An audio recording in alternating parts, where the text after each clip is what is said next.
You ask Tiger to solve. This deals with linear equations with one unknown. The final result is t equals 6. Let's solve it step by step.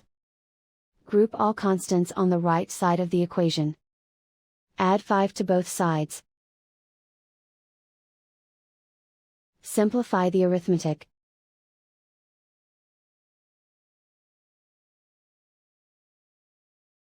Isolate the t. Divide both sides by 4.